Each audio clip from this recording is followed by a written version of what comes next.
கொஞ்ச நேரத்துக்கு முன்னாடி கட்டின புருஷன் கைய பிடிச்சதுக்கு பெரிய பத்தினி மாதிரி திட்டி விட்டுட்டு போன. இப்ப எவனோ ஒருத்தனை 4 பேர் வந்து போற இடத்துல கட்டி பிடிச்சிட்டு நின்று இருக்கியே, உனக்கு வெக்கமா இல்ல? இங்க பாருடி, இந்த நிமிஷம் வரைக்கும் நீ என் பொண்டாட்டி தான். இப்ப இன்னொருத்தன் குழந்தைய வயித்துல சுமந்துட்டு இருக்க. அத பாத்துட்டு நான் உன்னை சும்மா விடுவேன் நினைச்சிட்டு இருக்கியா என்று உரத்த குரலில் அந்த கட்டிடமே அதிரும் வண்ணம் கத்தினான். அவன் குரல் கேட்டு அங்கே கூட்டம் கூட தொடங்கியது. அனைவரும் தங்களை வேடிக்கை பார்ப்பதை பார்த்தவுடன் நித்யாவிற்கு என்னவோ போல ஆகிவிட்டது. அவள் தன்னுடைய குரலை குறைத்து, பிரகாஷ், என்ன பண்றீங்க? இது ஹாஸ்பிட்டல், ஏன் இப்படி இன்டீசென்ட்டா கத்துறீங்க என்று கேட்டாள். உடனே அவளை பார்த்து பல்லை கடித்த பிரகாஷ், இந்த குழந்தை வேணாம், போய் உடனே அபார்ஷன் பண்ணு என்று உத்தரவிடும் குரலில் கூறினான். பிரகாஷ், என்ன சொல்றீங்க என்று நித்யா காதுகளை பொத்திக் கொண்டு கத்தினாள். நான் சொல்றத நீ கேட்டுதான் ஆகணும், உனக்கு வேற வழி இல்ல. அக்ஷயாவோட இந்த நிலைமைக்கு காரணம் இந்த முகமுடி காரணம் அந்த மணிசேகரம் தான். நான் ஏற்கனவே போலீஸ்க்கு கால் பண்ணி சொல்லிட்டேன். அவங்க இந்நேரம் அந்த மணிசேகரை அரெஸ்ட் பண்ணிருப்பாங்க. அடுத்தது இவன் தான். இப்ப நான் சொல்ற மாதிரி நீ இந்த குழந்தைய அபார்ஷன் பண்ணிட்டு இவனை விட்டுட்டு என் கூட வந்தா நான் இவங்க 2 பேரையும் உயிரோட விட சொல்லுவேன். அப்படி இல்லன்னா இவங்க 2 பேரும் சாகுற வரைக்கும் ஜெயிலே கடக்க வேண்டியதுதான் என்று மிரட்டும் குரலில் கூறினான் பிரகாஷ். பிரகாஷ் கூறியதை கேட்ட நித்யா, என்ன சொல்றீங்க பிரகாஷ் என்று அதிர்ச்சியுடன் கேட்டாள். அதற்கு பிரகாஷ் ஏதோ சொல்ல வாயெடுத்தான். அதற்குள் குறுக்கிட்ட மாஸ்க்மேன், ஹலோ மிஸ்டர் பிரகாஷ், கொஞ்சம் மரியாதையா பேசுங்க என்று கூறினான். உனக்கு எதுக்கு நான் மரியாதை கொடுக்கணும்? நான் என் பொண்டாட்டி கிட்ட பேசிட்டு இருக்கேன் என்று பிரகாஷ் அதிகாரமாக கூறவும், பிரகாஷ், இப்படி தேவையில்லாம இங்க சண்டை போடுறத விட்டுட்டு போய் அக்ஷயாவை கவனிங்க என்று நித்யா கூறினாள். அவளை நான் என்ன கவனிக்கிறது? நீதான் கவனிச்சுக்கணும். நீதானே அவளுக்கு பிளட் குடுக்கறேன்னு சொன்ன.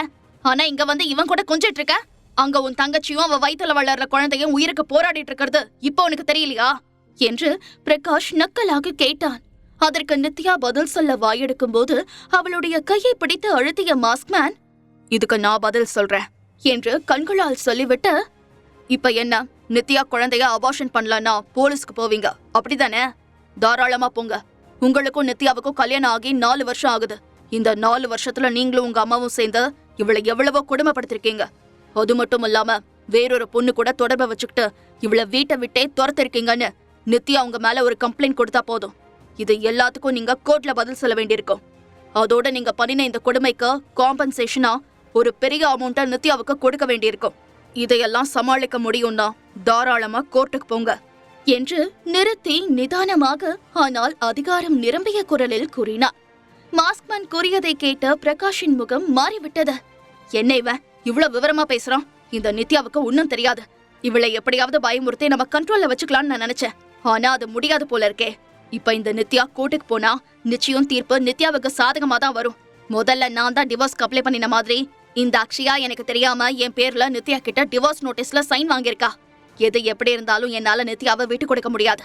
அதனால நாம கொஞ்சம் அடக்கி வாசிக்கலாம் என்று நினைத்த பிரகாஷ், இங்க பாருங்க மிஸ்டர், நித்யா உங்க குழந்தைய பெத்துக்கிட்டாலும் பரவாயில்ல, நான் அவளுக்கு டிவோர்ஸ் கொடுக்க மாட்டேன். அவ ஏன் கூட தான் இருக்கணும்.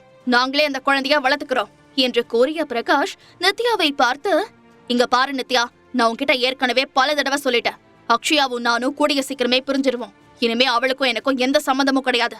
இவனோட குழந்தை உன் வயித்துல இருந்தாலும் பரவாயில்ல, நீ ஏன் கூட தான் இருக்கணும். உன்னை என்னால யாருக்கும் விட்டு கொடுக்க முடியாது என்று கூறினான். திரும்ப திரும்ப சொன்னதையே சொல்லி என்ன டென்ஷன் படுத்தாதீங்க பிரகாஷ். நீங்க என்ன சொன்னாலும் கண்டிப்பா உங்க கூட என்னால சேர்ந்து வாழ முடியாது. தயவு செஞ்சு பிரச்சனை பண்ணாம டிவோர்ஸ் கொடுத்துருங்க. ஜீவான்சமா எனக்கு 1 ரூபா கூட வேணாம். அக்ஷயாவையும் வயித்துல வளர்ற குழந்தையும் காப்பாத்துறதுக்காக நான் ரத்தம் கொடுக்கணும்னு தான் நினைச்சேன். ஆனா இப்பதான் நான் கர்ப்பமா இருக்கிற விஷயம் எனக்கு தெரிஞ்சது. இந்த நேரத்துல நான் ரத்தம் கொடுத்தா அது என் வயித்துல இருக்கிற குழந்தைக்கு ஆபத்துன்னு டாக்டர் சொல்றாரு. அதனாலதான் என்னால கொடுக்க முடியல என்று நித்யா விளக்கமாக கூறினாள். அதெல்லாம் எனக்கு தெரியாது நித்யா. நீ மட்டும் இப்ப பிளட் கொடுக்கலன்னா அக்ஷயாவும் குழந்தையும் இறந்துருவாங்க. அவங்களுக்கு ஏதாவது ஒண்ணு ஆச்சுன்னா கண்டிப்பா சாகுற வரைக்கும் உன்னோட அங்கிள் மணிசேகர் ஜெயிலே கிடக்க வேண்டியதுதான். அந்த ஆளை காப்பாத்தணும்னு நினைச்சா நான் சொல்றத கேளு. பேசாம உன் வயித்துல இருக்கிற குழந்தைய அபார்ஷன் பண்ணிட்டு இவனை விட்டுட்டு ஏன் கூட வந்துரு என்று பிரகாஷ் மிரட்டினான். என்ன பிரகாஷ், பயமுறுத்துறீங்களா என்று நித்யா அலறவும், நீ இவ்ளோ பிடிவாதமா இருந்தா நானும் அப்படிதான் பேசுவேன். எனக்கு நீ வேணும், அதுக்காக நான் என்ன வேணா பண்ணுவேன் என்று பிரகாஷ் கூறினான்.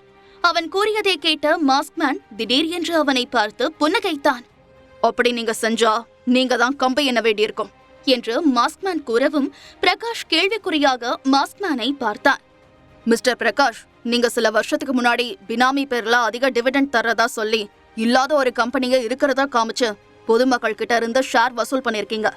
அதுக்கப்புறம் கொஞ்ச நாள் அந்த கம்பெனி திவால் ஆயிடுச்சுன்னு பொய்யா கணக்கு காட்டி அதை க்ளோஸ் பண்ணிட்டீங்க. அந்த கம்பெனில இன்வெஸ்ட் பண்ண சில பேர் இந்த விஷயம் தெரிஞ்சு சூசைட் பண்ணிக்கிட்டாங்க. தங்களோட வாழ்நாள் சேவிங்ஸ் எல்லாத்தையும் அந்த கம்பெனில போட்ட எத்தனையோ பேரு இப்ப நடு தெருவுல நின்னுட்டு இருக்காங்க. அந்த கம்பெனியோட ஒரிஜினல் ஓனர் நீங்க தாங்கிற விஷயம் பப்ளிக்கு தெரிஞ்சா என்ன ஆகும் தெரியுமா என்று மாஸ்க்மேன் கூறினான். மாஸ்க்மேன் கூறியதை கேட்டவுடன் பிரகாஷின் முகம் இருண்டு விட்டது. மாஸ்க்மேன் சொல்வது உண்மைதான். அந்த சம்பவத்தில் அதிக அளவில் பணம் இன்வெஸ்ட் செய்த ஒரு சிலருக்கு மட்டும் அவன் ஒரு குறிப்பிட்ட சதவிகிதம் திருப்பி அளித்தான். மற்றவர்களை புறக்கணித்து விட்டான். அதில் பாதிக்கப்பட்ட சிலர் தற்கொலை செய்து கொண்டார்கள். ஆனால் இதில் தான் சம்பந்தப்பட்டிருக்கும் விஷயம் முகமூடிக்காரனுக்கு எப்படி தெரிந்தது என்று பிரகாஷ் யோசித்தான். அவர்களை சுற்றி வேடிக்கை பார்த்து கொண்டிருந்தவர்கள் மாஸ்க்மேன் கூறியதை கேட்டவுடன், ஓ அப்படின்னா அந்த ஃப்ராட் கம்பெனியோட ஓனர் இவர்தானா என்று ஒரு நபர் கூறினார். உடனே மற்றவர், எங்க அப்பா தன்னோட ரிட்டையர்மெண்ட்ல வந்த ஃபுல் அமௌண்ட்ட நல்ல பெனிஃபிட் கிடைக்கும்னு நம்பி அந்த ஆளோட கம்பெனில தான் இன்வெஸ்ட் பண்ணினாரு.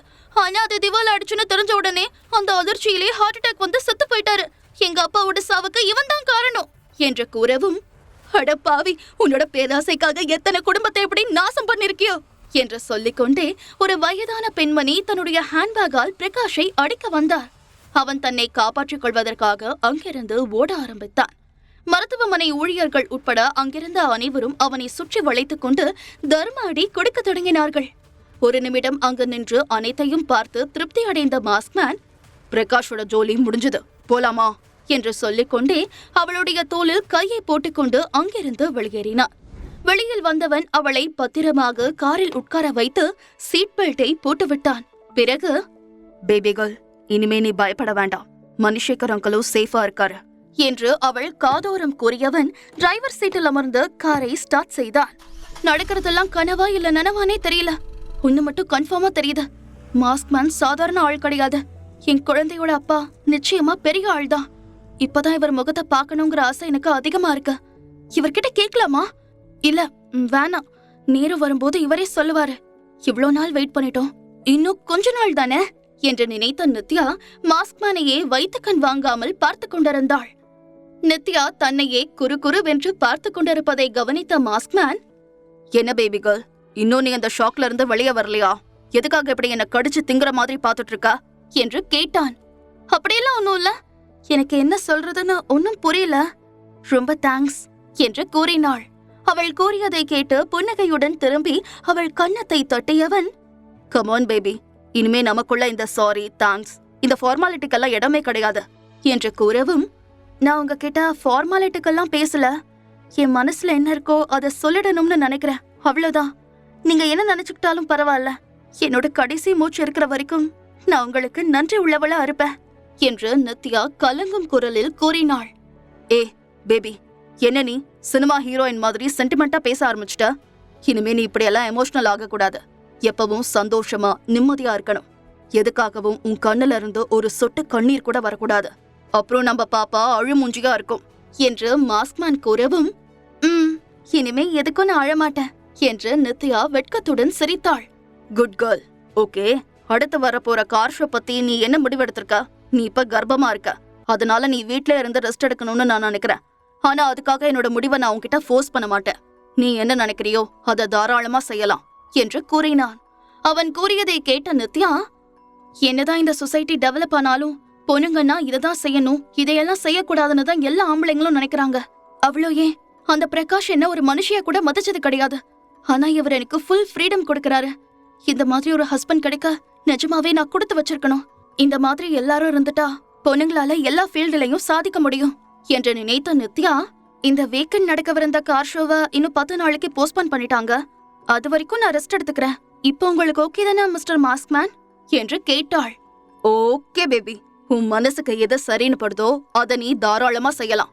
ஆனா இப்ப நீ தனி ஆள் கிடையாது, உன் வயித்துல ஒரு குட்டி பாப்பா இருக்கு, அதை மட்டும் எப்பவும் நீ ஞாபகம் வச்சுக்கோ என்று மாஸ்க்மேன் கூறவும், உடனே நித்யா எஸ் பாஸ் என்று சிரித்துக்கொண்டே கூறினாள்.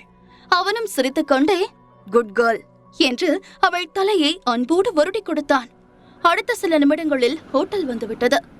காரை பார்க் செய்துவிட்டு லிப்ட் வழியாக தங்களுடைய ரூமுக்கு அழைத்து கொண்டு வரும் வரை அவன் நித்யாவின் கையை விடவே இல்லை.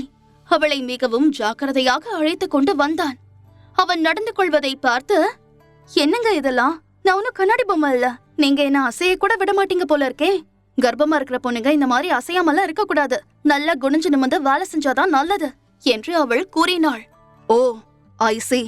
ஆமா, இதெல்லாம் உனக்கு எப்படி தெரியும் என்று மாஸ்க்மேன் கேட்டான். எனக்கும் பிரகாஷுக்கும் கல்யாணம் ஆன உடனே நான் கர்ப்பமாயிடுவேன்னு நினைச்சு அது சம்பந்தப்பட்ட நிறைய புத்தகங்களை படிச்சு இதையெல்லாம் நான் தெரிஞ்சுக்கிட்டேன். ஆனா கடைசி வரைக்கும் அதை என்னால இம்ப்ளிமெண்ட் பண்ணவே முடியல என்று கூறினாள் நித்யா. அவள் கூறியதை கேட்டு புன்னகைத்த மாஸ்க்மேன், ஓகே பேபி, நீ கொஞ்ச நேரம் படுத்து ரெஸ்ட் எடு, அதுக்குள்ள நான் டிஃபன் பண்ணிடுறேன் என்று கூறினான். உடனே அவனை ஆச்சரியமாக பார்த்த நித்யா, உங்களுக்கு சமைக்கலாம் தெரியுமா என்று கேட்டாள். அதற்குள் அவன் தன்னுடைய கோட்டை கழட்டி வைத்துவிட்டு ஷர்ட் பட்டனை அவிழ்த்து முழங்கை வரை ஏற்றிக்கொண்டு, எனக்கு சமைக்க தெரியாதுன்னு நான் இது வரைக்கும் சொல்லவே இல்லையே என்று கிண்டலான குரலில் கூறியவன், எனக்கு வெளியில சாப்பிட பிடிக்காது, அதனால உன்னை மீட் பண்றதுக்கு முன்னாடி வரைக்கும் நானே தான் சமைச்சு சாப்பிட்டுட்டு இருந்தேன் என்று கூறினான். என்ன சொல்றீங்க? ஆனா இந்த ரூமுக்கு நான் வரும்போது சமையல் செய்யற பாத்திரங்கள்ல இருந்து ஃப்ரிட்ஜ் வரைக்கும் எல்லாமே புத்தம் புதுசா இருந்துச்சே என்று அவள் சந்தேகமாக கேட்கவும், மை டியர் பேபி கேர்ள், நான் உனக்காக தான் இந்த ஹோட்டல் ரூமையே ஏற்பாடு பண்ணேன் என்று மனதிற்குள் நினைத்து கொண்ட மாஸ்க்மேன், பழசெல்லாம் தூக்கி போட்டுட்டு உனக்காக எல்லாத்தையும் நான் புதுசா மாத்திட்டேன் என்று கூறியவன் ஃப்ரிட்ஜை திறந்து தேவையான காய்கறிகளை எடுத்துக்கொண்டே, 30 வருஷமா நானே தனியா சமைச்சு தனியா வேலை செஞ்சு தனியாவே தூங்குனேன். எப்பவாவது படம் பார்க்க போவேன். இதுதான் என்னோட ரொட்டீன் லைஃப். இப்படியே தனிமையிலேயே இருந்து யாருக்கும் தெரியாம ஒரு நாள் அனாதையா ரூம்ல செத்து போயிடுவேன்னு தான் நான் நினைச்சிட்டு இருந்தேன். ஆனா நீ எப்ப என்னோட லைஃப்ல வந்தியோ அப்பவே நான் தனியாள் இல்ல, எனக்குன்னு நீ இருக்க, எனக்குன்னு ஒரு குடும்பம் இருக்கு அப்படின்னு எனக்கு தோண ஆரம்பிச்சுது என்று கூறியவன் கடைசி வரியை சொல்லும்போது அவளை பார்த்து கிண்டலாக சிரித்துக்கொண்டே, நம்புமா, நான் உண்மையதான் சொல்றேன் என்று கூறினான். மாஸ்க்மேன் கூறியதை கேட்டதும் நித்யா திகைத்து போனாள். என்ன இவர் இப்படி சொல்றாரு? 30 வருஷமா இவர் தனியா இருந்தாரா? ரோஹித்தும் ராகவும் அண்ணன் தம்பி தானே? இவங்க 2 பேரோட பேரண்ட்ஸும் ரிலேட்டிவ்ஸ்னு வேற அன்னைக்கு ராகவ் சொன்னாரே. அப்புறம் எதுக்காக இவர் இத்தனை வருஷமா தனியா இருந்ததா சொல்றாரு? இதுல ஏதோ ஒரு லாஜிக் கிடைக்குது. அது என்னவா இருக்கும் என்று தீவிரமாக யோசித்தவளை பார்த்து சிரித்த அவளுடைய மனசாட்சி, நித்யா நல்லா யோசிப்பாரு, மாஸ்க்மேன் இது வரைக்கும் தன்னோட ஃபேமிலி பத்தியோ இல்ல தன்னோட அப்பா அம்மாவை பத்தியோ ஒரு வார்த்தை கூட சொன்னது கிடையாது என்று கூறியது. முழு கதையையும் கேட்டு மகிழ பாக்கெட் FM ஆப்பை டவுன்லோட் செய்யுங்கள். லிங்க் டிஸ்கிரிப்ஷனில் கொடுக்கப்பட்டுள்ளது.